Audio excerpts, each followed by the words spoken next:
got a coffee shop nearby. Some of you are really worried about that. So, let's see how we do. You can hang in there. It's all good. It's just coffee, but it is coffee. So, yeah, anyway, I hope you're doing okay. I hope you got a little bit of chance to walk around. We'll take some breaks today. Appreciate you leaving in. But I'm super excited. One of my visions for before Andy was a TA, I knew I wanted him to come in and speak on this subject because I think he has something to say, and I think his expertise and experience and wisdom can help you as you think about your end of quarter papers, but ultimately the big one that you're all going to have to do. And so I wanted Andy to spend some time with you on that. So Andy, without further ado, thank you for doing this and lead the way. Yeah, this is really fun for me. Just kind of reflecting back on my journey of the doctoral program. And when I went through this, we spent 2 weeks together, like in an intensive, like 2 weeks in a row. It wasn't a, 2 times in a different part.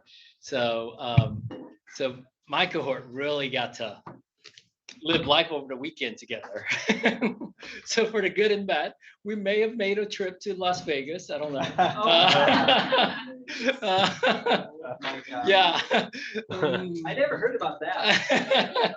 But it stayed there, right? Yeah. So what I want to do is share a little bit about kind of how I came upon my topic for my final project and what led me there and what I ended up writing about. Just sharing just a little bit, an overview of my final project, and then kind of talk through things for you all to begin thinking about and maybe trying to alleviate some of the anxiety that might be coming on for some of you that are in year 3 or some of you that are in year 2 and may not know what specifically you may be researching on just yet. So, all right, well, so when I entered into, yeah, it's like climbing the mountain, right? The final project for me, this was for me anyways. It seemed like this unattainable thing, especially the first year that I was in the program. I told you yesterday that that first week, I really didn't know whether I was cut out for it because it was, we were having class discussions like this and everybody like you all were doing earlier today was just bringing such great insights. And I was sitting over there like, I don't know. I don't know if I measure up to the others that were in the room that day. But eventually I found my own confidence and realized, hey, I did have something to say, that I did have something that I can contribute to the conversation at large and obviously in the classroom. But still, long-term wise, gosh, this paper or this project really was seemed like a mountain to climb, and it was a big mountain for me, anyways. So my first year, I really thought that I knew the direction that I wanted to go when it came to my final project, and I was an education major in undergrad, math education. And so I started thinking about kind of how can I take my undergraduate degree of education and marriage this doctoral project and figure out where that could really intersect with each other. And you guys have read some of the education books this quarter and last quarter, and I read all of those books along the way and really helped.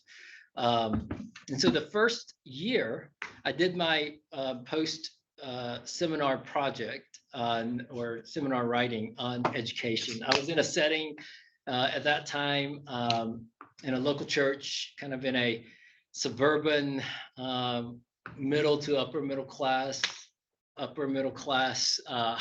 setting where the students were really expected to achieve high in education and academics. I mean, there's just high expectations. Raleigh-Durham is one of the is the highest has the highest doctoral degree per capita. And so it's almost as if it is just in the air for our students, and they felt incredible amount of pressure. And so I really wanted to look at, well, how can we change the conversation around academics and pressure and identity, and really kind of work that out in a way that's healthy, and how can the church or youth ministry be a place where they found a better story than you are what you achieve, you are what your grades are, right? And so the first year project was fine. I went after that and got a way down the road on that. And then in year 2, I had this chance encounter.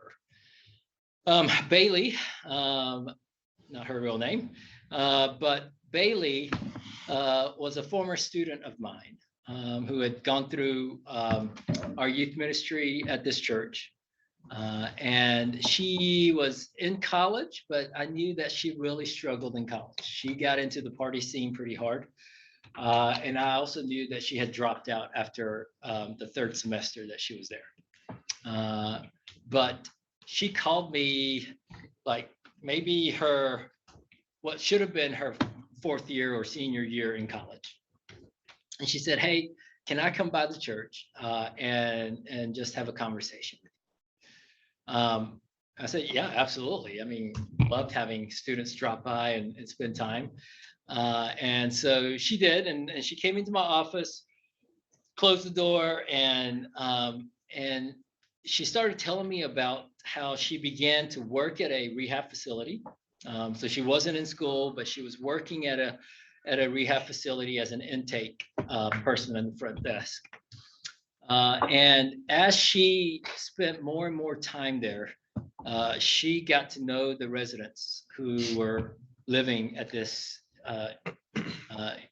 placement where they were, and watched them go through the 12-step program. And as she watched them go through this 12-step program, she became so interested in it, seeing people transform through that process, that she wanted to engage in that 12 steps for herself. She says she never really was addicted to anything specifically, but certainly had a lot of those markers along the way. And so she wanted to kind of utilize this time for her to go through the 12 steps. And the 5th step in the 12 steps, if you've ever studied the 12-step program, is step 5 was admitted to God, to ourselves, and to another human being the exact nature of our wrongs. And so she had chosen me as that other human being to share all the things that she had gone through in her college years. Oh my goodness, right? Just raw, truthful, authentic, didn't hold anything back. And it was just this moment that I can still see the whole thing playing out in that office. And I was just so honored and humbled and flabbergasted and all of that, right? You learn in youth ministry that you can't, don't ever let your face show what you're really thinking, right? And so I have my poker face on, which is hard for me. But then because I am relatively expressive, but then just realizing what kind of courage it took for her to come into my office as her former youth minister and her college minister now, to share all that she had done and gone through and experienced. It was just amazing. But what I realized when she left that office that day was the transformation that was happening in her, and how the 12 steps really were transforming her and her walk with Jesus. And it was in that moment that I knew what I wanted to write on. It was that chance encounter that she suggested that we have. And I just knew that I was interested in discipleship. I was interested in seeing young people change, young adults specifically in this way, in their walk with Jesus. Because I was seeing everything that you guys are seeing, right? I was seeing everything that FYI was already saying in terms of half of our kids, church kids, graduating from our youth ministries, and they're just walking away from their faith engagement. And I mean, Bailey was one of them who shelved her faith when she got to college, because she was one of my leaders in youth group, right? I mean, she was the one that we would put up on a Sunday morning and say, hey, church family, this is our best of the best. And yet she was walking away and shelving her faith in college.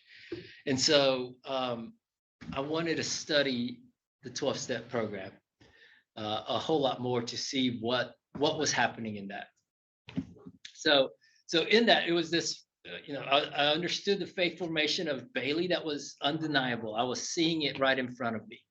I mean, just her courage and her willingness to just pour out her life. And it piqued my interest in this 12-step program. And the beauty of that was, as I began to do the research, I began to find lots of resources and lots of sources and writings that correlated to the 12-step program and the discipleship journey, right? So if you go through the history of the 12-step program, it started in the church. It started with the faith base, right? But then over time, as AA grew, or 12-step program grew, it became a little bit less focused on the Christian faith, but yet it was founded in that. And so there was a lot of writing that really had that connected faith development for people, and those steps that they were going through. And so what I wanted to do was then take the research that we were learning at that time on young adults, right? On the fact that adolescence was lengthening, and all of that was still early in our conversation, I think, in the church world 12 years ago, right? And so I wanted to take that research and marriage it with this 12-step program and figure out, hey, how can it help young adults really develop a faith that's going to last? And so this is the title of my final project, Discipleship as Adoption. So you can see the Chap Clark influence, right? The adoptive church. Lesson. Yeah, yeah. I mean, you can see the Chap Clark influence in that, even calling it late adolescence, right? And not emerging adulthood, right? Because that was Chap's thing, is that Chap didn't want to call it late adolescence. He wanted to call it late adolescence because he saw it in three stages rather than kind of adolescence and emerging adulthood. So Steve can tell you a little bit more about that if we want to get into that. And so that was the title of my, and my context at that point was, again, predominantly white, Anglo, as in predominantly, I was probably one of two person of color in the church. So, and then again, kind of high-paced, upper middle class area of the city, right? So, so just a quick overview of the way that I approached the 12-step program and tried to bring together the discipleship of young adults was, instead of looking at it from each individual step and trying to connect it to every step, which there's a lot of writing, a lot of books that have already been written on every step as a discipleship step, right? What I did was I wanted to combine some of those steps and put them in categories where I really felt like where it fit into these groupings, and it could fit into the life of a young adult, right? If you tell a young adult, hey, we're going to go through this 12 steps, they're going to kind of look at you like, where have you been? And why are we talking about this? Right. And so I wanted to really look at it from just kind of a big picture perspective. And so start on the left side, acknowledgement of God, right? That's kind of the first few steps of the 12 steps is there is a God and I'm not that God, right? It's an acknowledgement of God. And then the second part is the identity in Jesus. Again, the 12-step program doesn't necessarily use that language, but it is trying to find that identity in that in the higher being is what the 12 steps would currently say.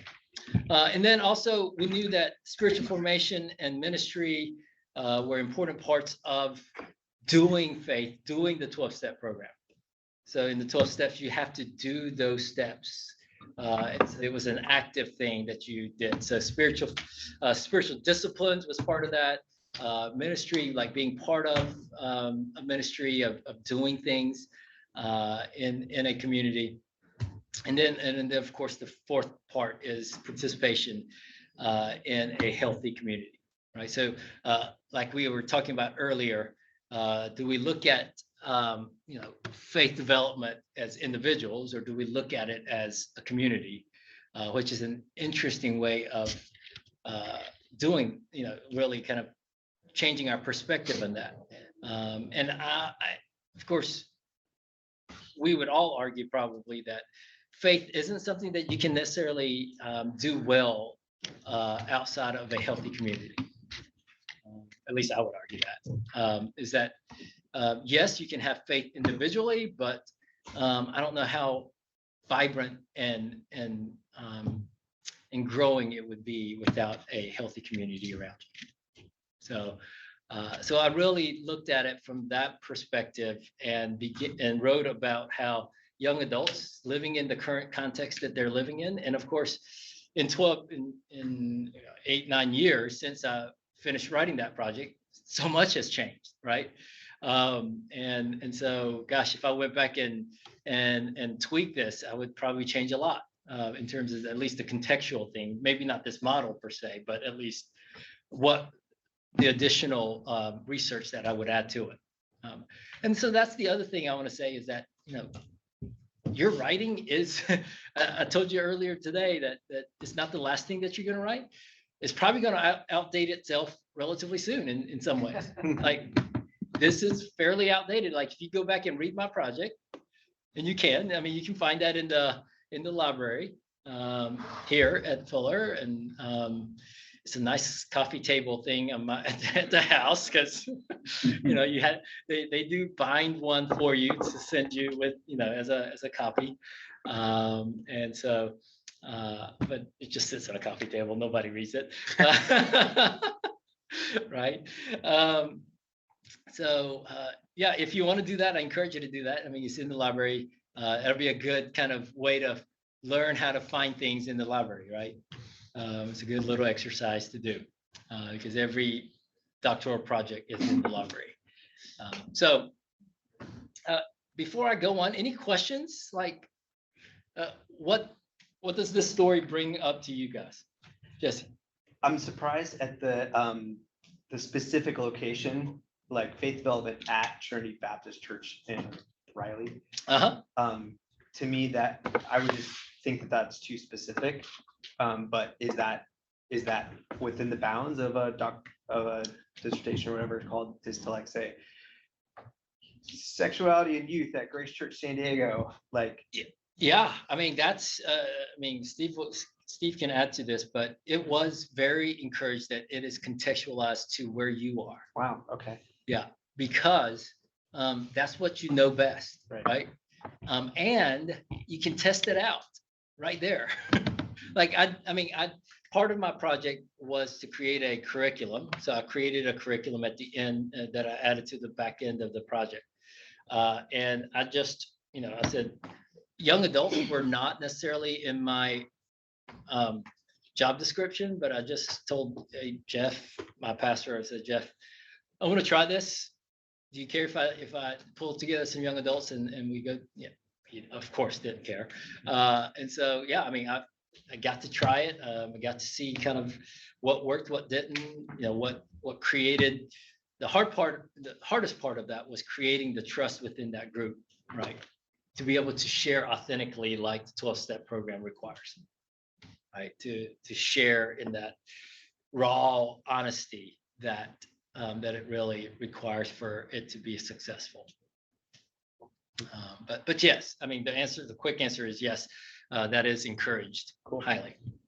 In the course you'll take on developing your project, I'll give you all the details, but part of the project is to be applied. So you will be directing it toward maybe a church, maybe a denomination. I mean, it's the size of the context depends on, where you're at and what you're doing, right?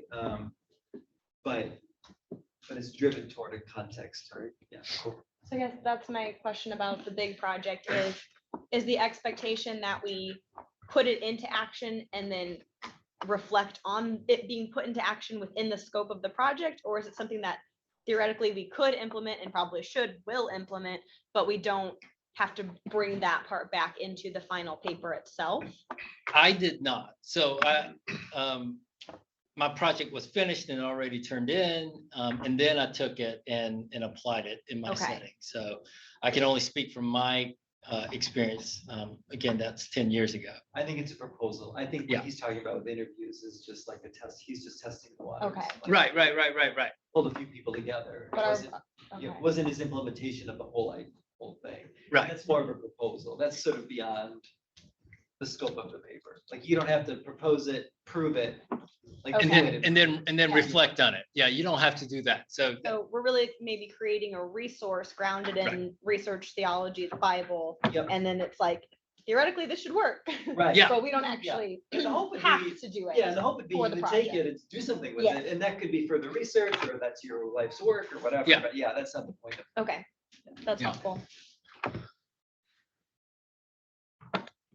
what other questions or comments or thoughts about kind of how this developed for me and what that brings up to you guys? Andy, can you just maybe in your narrative a little bit, you make it sound, and it sounded very episodic. Like you had this conversation and it's like, wow, that hit me and that was my topic. Yeah. I got a feeling you were reading and thinking about things too in your coursework that helps solidify that. You know what I mean? Like, so can you talk a little bit about maybe your program and like what sets you up to be ready to be ready for that episodic moment? Is that a fair question? Yeah, I mean, I think it certainly was because of all the readings that we were doing and all of the conversations that we were having in an intensive like this, right?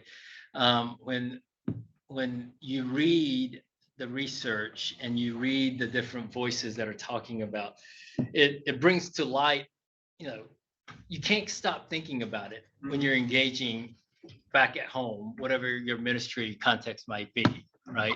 It's always informing what you're doing. And so as I was talking, I mean, as I was saying about kind of, I was watching my students out of my ministry walking away from faith when they went off to college. Probably at the rate that the 50% is just about right. I can go back and I did this for a little while and I just got sad and stopped. But it was tracking my students, right? As they went off to college, is that they, I mean, at least the measurement of were they engaging their faith from, at least from looking from the outside looking in. Not, I mean, I didn't do a formal study or anything like that, just anecdotal evidence on the way. And so it was already on my mind as why, you know, how can I help fix this? You know, how can we make it better? How can we address the young adults that are already in that age group?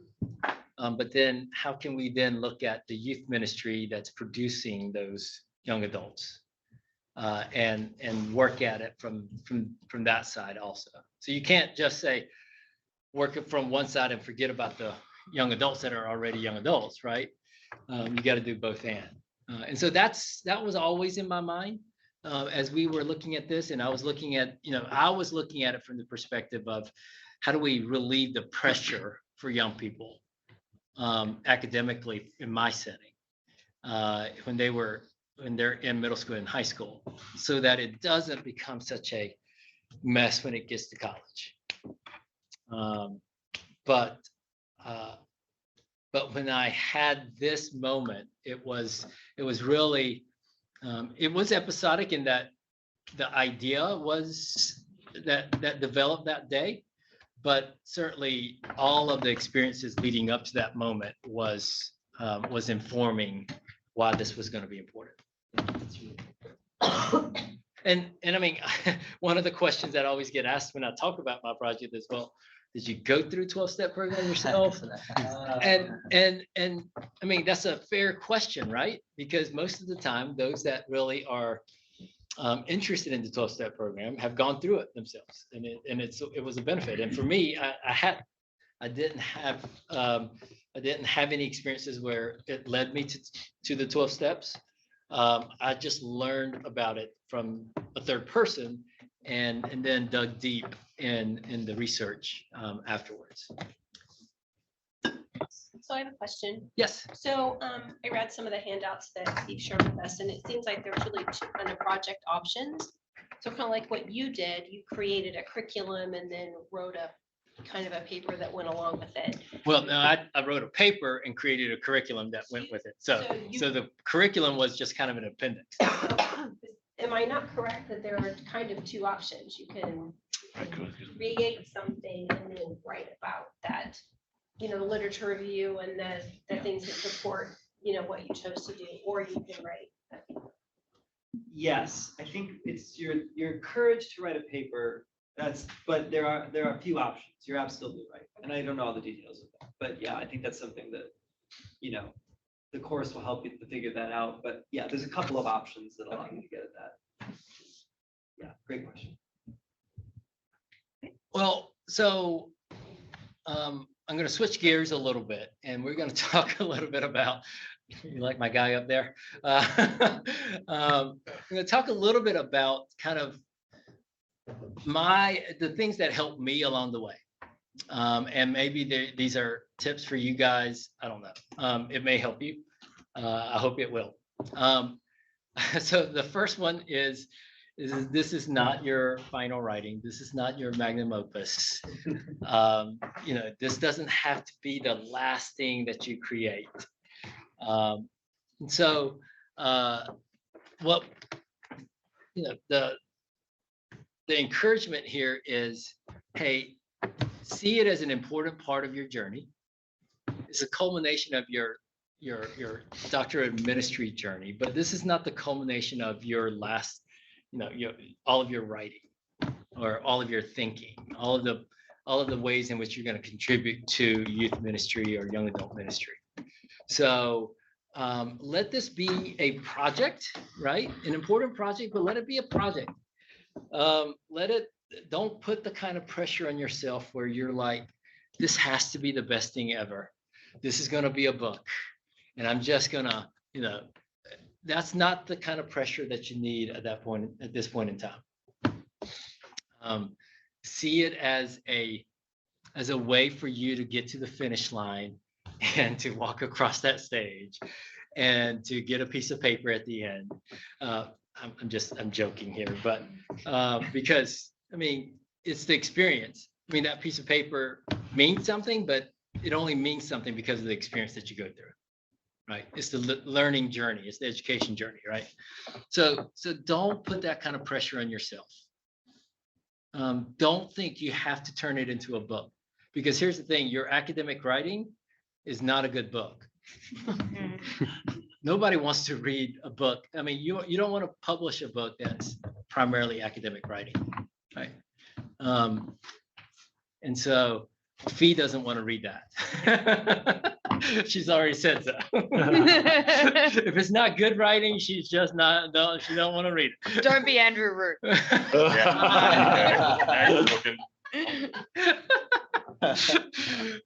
We didn't call out names here. So Topic sentences. yeah, we didn't record that. We're okay. So yeah, just treat this as a as your learning journey, and really work at it hard, but it isn't the most important thing you're ever going to do. All right, so take that pressure off yourself. Research areas of interest, but consider practicality. Like, is it going to be useful for you? Right? Okay. Is it going to help you in your ministry? Are you going to learn something along the way? And is it going to help someone else? Right? Approach it from that practicality. And select a topic that you can find an abundance of resources. This is my thing right here. Is that if you have to work like doubly hard just to find 10 sources that you want to, 10's not enough, right? For a 150-page final project. 10's not enough, right? You got to find, I think when I was going through it, the rule of thumb was like 2 to 3 sources per page. Now you can use the same source multiple times, but you're going to cite 2 to 3 times for every page that you're writing, right? Okay, so you think about the number of sources that you're going to need for a 150-page project, and so you want to be able to find sources relatively easily. So you can't just pick an obscure topic that you're going to have just really a difficult time finding enough sources to get you there. But you also can't create this broad topic where you've got a million sources and you've got to try to narrow that down. So it's just kind of that happy medium. Yeah, so that's a question I had. It's called the DMIN Doctoral Project Outline, an abbreviated guide to the major components, program implementations and assessment. It's a really great name. Short.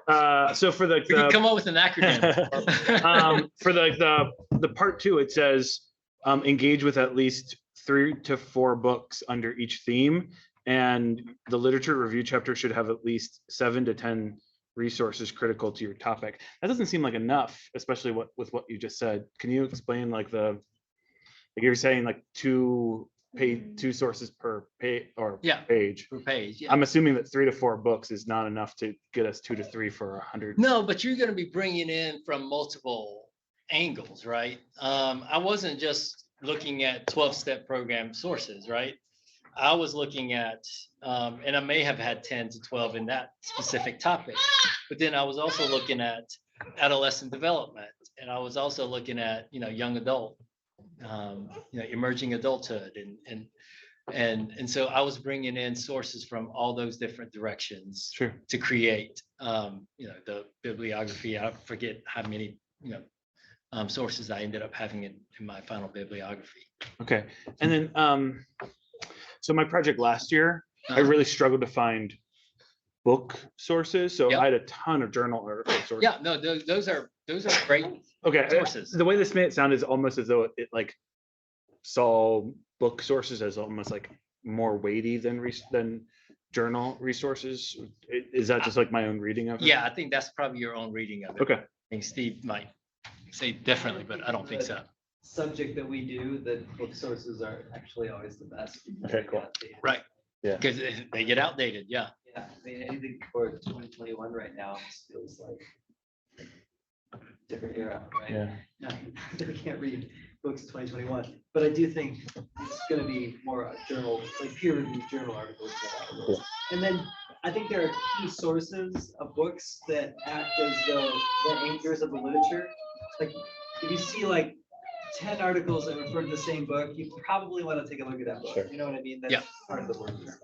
Yeah, and the way that you, and I'm sure Steve, you've talked about this before, is one of the ways in which you can find sources is you can find the book or you can find a peer-reviewed journal article and then see what they're citing, right?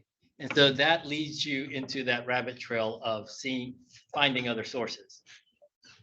Because that's how you build on your source list, is looking through that and finding it that way. It's like when I was in high school, I couldn't quote Wikipedia, but I'd look at the sources at the bottom of the page. Yeah, don't do Wikipedia. Stacy? So the Demon 710 developing your doctoral project proposal, it says starts September, January, and March. So like those of us in our third year will probably roll into that in March. And that's that section, but then the 706, how does that one work? That's a Hannah question, probably. Yeah. Thursday. Yeah, Thursday. Hold that question till Sure, Thursday. thanks.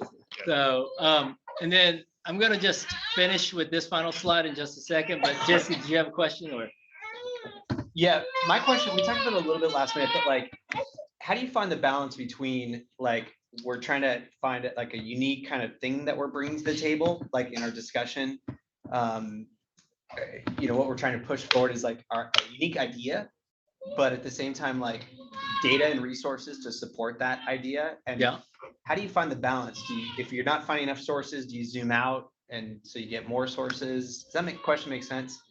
Yeah, I mean, you're gonna have to zoom out if you're not finding enough sources. Okay. But again, I would encourage you to think about it from multiple perspectives to get, and even outside of theological spaces, like we've talked about, right?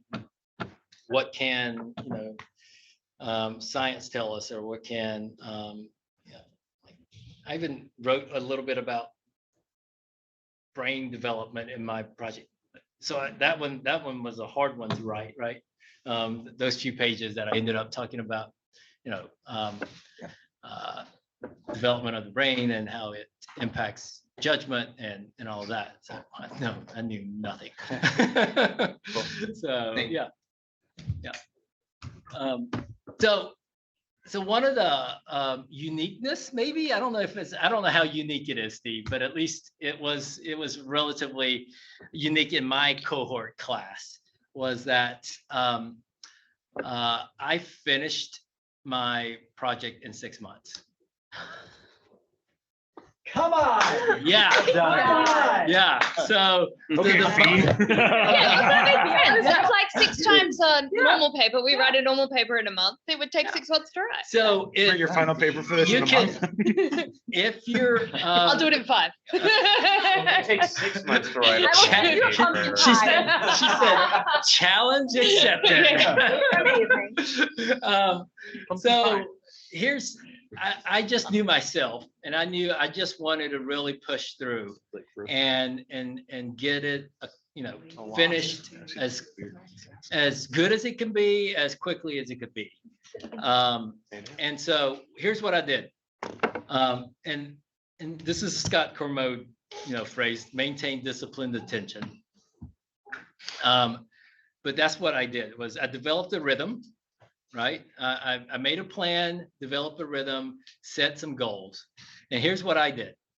I said, all right, I'm going to write a chapter a month. And yeah. That makes sense. Yeah. You're done, right? Write a chapter a month. I really set aside my day away from the office. So I got a day away from the office. Remember, I'm not saying it's a day off, right? It's never a day off in ministry, but it's a day away from the office. I set that aside. Every Thursday was my writing day, right? And then I set some mini goals, like smaller goals. I'm going to write, 5 pages or 10 pages today. And so I set some goals for every day that I was writing. In preparation for that Thursday of writing, I was reading and researching, in preparation. So I wasn't coming in, I was coming in with, all right, I'm reading these things, I'm going to be writing about this topic, and I'm going to get that part done, right? And so I set some smaller goals, and then my goal was, hey, I'm going to finish a chapter a month. And then, then that led me to finishing the project in 6 months. Maybe a little bit more than a chapter a month would get you there. But found an accountability partner. Her name was Amy, my wife, who kept me accountable I told her exactly what I wanted to do, and she wanted to, help me stay accountable to that. And then the thing that saved me, because writing isn't my strength. Like, that's not my real strength in ministry. And so I'm not terrible at it, but my grammar stinks for sure. And so I knew that was my weakness. I found an editor. So I just knew that I needed to financially invest in an editor. In this case. Now, you may be able to you may have a friend that's an editor, you may have a person in your church that's an editor, whoever that may be, it doesn't matter. But find someone that can edit with you and for you, okay? Because you can't edit your own paper. That doesn't work. You should self-edit before you send it to your editor. But anyways, and then reward yourself. Plan something. Here's what I did. I planned a trip that if I got it finished, I was first thinking that, I'm not going to fly all the way back out to Pasadena to go through graduation. And it's like, I don't really care about all the pomp and circumstance. Just send me the paper in the mail and I'm good. But then I was convinced that, no, we're going to use that opportunity. You're going to go to the experience. And I'm glad I did. Right. But then we built some time around that to celebrate. So have some of those kind of goals and ways to motivate you to get to the finish line. You don't have to do it in 6 months or 5 months, Fee. 3. Do I hear two? But what you need to do is set a goal, right? Is it 12 months? Is it 9 months? Or is it 24 months? If I don't know what your life rhythm is like, but you do need to set some goals and try to stick to those goals. All right. I will tell you, do they still have Fuller approved editors? Like DMIT approved? Center, but I don't know if it's maybe. I don't know. So the way that I did it, and you may ask Hannah on Thursday. Oh, yeah. The way that I did it was Fuller DMIT office had approved editors on their list. Is who they would like. If you send in your paper, your first copy of your paper, then they would send it to the editor to edit your paper. They would send it back to you. You would have to make all those adjustments and edits, and then you have to send it back, and they'll look at it again, and then you have to go through that a few times. I mean, I know former classmates of mine that went through it like 5, 6, 7 times, because in the final project, the formatting is very specific, and they want it very like to the T, and so for some of my classmates, they spent literally hundreds of hours through the editing process. So I'm like, I just asked for the list. I contracted with one of the approved editors, and And I knew that when I sent in my final draft, it didn't have to go through another edit process because the editor themselves have said it was good.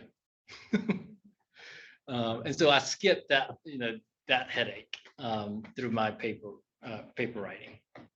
So that's really helpful. Did you send it to the editor like every time you did a chapter, or did you? I did. Yeah. I did. So as soon as I finished it, I sent it to the editor, and she would send it back to me with suggestions. So she would make some of the smaller edits, like if it was just a grammatical error or if it was a formatting error. But then she would also say, hey, these paragraphs didn't connect. What you were trying to get at, it didn't make sense over here. So then I would have to go back and rework. She wouldn't rewrite that for me. But she did, yeah. What about like, did you do any like peer-to-peer kind of stuff with other people in the program? Like not to edit for like grammar and that kind of stuff, but or are the approved editors like from a like theological language and that kind of stuff, or like, hey, you're like blending to like theological perspectives that don't go together or whatever? The approved editors here are theologically trained. Okay, cool. Yeah. And you have an advisor. Yeah. It's like your ultimate Yeah. peer. that gives Are you- you the advisor or is it someone else? It can be me, but it can also be someone else if you choose. I'm not offended by that, but it can. But it has to be fuller. Yeah, there's like a dissertation or final project advisor that ultimately signs off. Chap was mine. Chap was the professor at that time of our program, and Chap was mine. Yeah. Any other questions? I mean, we are kind of And coming you said- to a oh, go time. ahead. Well, Yeah. I was just gonna say, so you said first year was something different, but how did your second, or even more specifically, how did your third year paper play into your final project as you had kind of come Yeah. to this place of, I know what I want to write? Yeah, so each year we had, I mean, just like we do here, I mean, we had some themes of what we were looking at and talking about. So so it wasn't as if I was just working on my final project in year 2 and 3, but I was able to, I knew where the connections would be. And so I was able to write some stuff in my second year paper and third year paper that I was able to then rework for my final project. So I was doing parts of the research, even in that time, that fit into the topic at hand. And then I was able to connect it back to the final paper. So I did have that, like, at least foresight or thought of going into that year 2 and 3 paper. So you already had your topic. At that Dance time, encounter, you had. yeah, at least the big picture of it.